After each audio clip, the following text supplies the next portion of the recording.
in the beginning of the year, this Baltimore County delegation meeting on March 24th, that was a Sunday, so I'm not so sure if they really did meet that day. The virtual meeting on 4/11. Did anyone here attend the virtual meeting on 4/11? Didn't know. No. Oh, Lynn, yeah, didn't know about it? Did I hear didn't know about it? Yeah, no one knew about it. And then we had a meeting, there was a meeting May 23rd, and at Perry Hall, and then again in September. So we've had 2 meetings. Okay, our first introduction to the Brandon Shores Retirement Project was when someone came knocking at our door on February 5th, 2024, asking to test soil in our backyard. And I was like, why do you need to test soil in our backyard? They handed me the card and they said, you need to call this number if you have questions. And that's where I saw the Brandon Shores project. So I asked the person, the subcontractor or contractor, to leave. Didn't give them permission to get on my property, and I made the phone call to BGE. That's when I learned about the Brandon Shores project. BGE, this is the first letter that was sent out. This is dated December 2023. We didn't get it until probably mid-January. I didn't pay any attention to it because I thought it was junk mail. It's addressed to BGE customer or current resident, and it just was in one of those little envelopes, I didn't pay any attention to it. My husband started, he read it and he was like, wait a minute, this is about the transmission lines. It's like, oh. They say that they are going to build a substation. They're going to modify approximately 35 miles of transmission lines.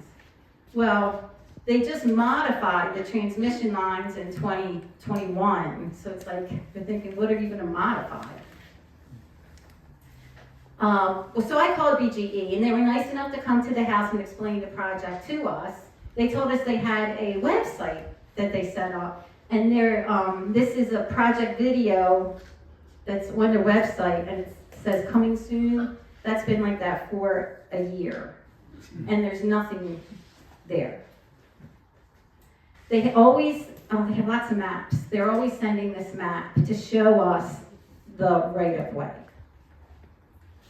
There's a fact sheet on their website that also states that they're building the substations and the modification of approximately 35 miles of transmission lines. Once again, they're just modifying. We received a letter in March, and it says the same thing. They're modifying the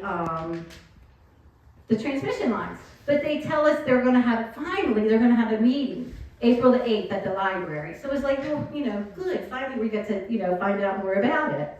Well, the next Monday we get this postcard in the mail. They canceled the meeting. And they say that they will tell us when they're going to reschedule it. They did reschedule it in May, the Memorial Day weekend. Then we receive a letter in July. Nothing about modification, though. The letter in July tells us that they filed for an application for certificate to the CPCN, to the Maryland Public Service Commission, case number 9748. They didn't tell us in the letter that if we wanted to intervene, we could, register for that, but they put an ad in the paper for that. That was in July 31st, and then another ad in the paper on August 7th. Then in September, we got an invitation to an open house. Dear neighbor, come to an open house between 6 and 7:30. Like it's a party, show up and... And then in December, we receive a letter about pre-construction survey. So they're already doing pre-construction survey. They don't even have a permit. The last letter we received, March 2025, came certified mail. I had to sign for it. And finally, they say that they're going to construct a 29-mile new 230,000 transmission line within the existing right-of-way.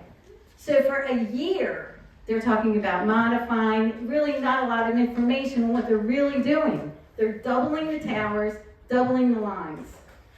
So I wanted to end my slideshow with what it's going to look like. This is 24 power lines. And this is what it's going to look like up and down. So, thank you.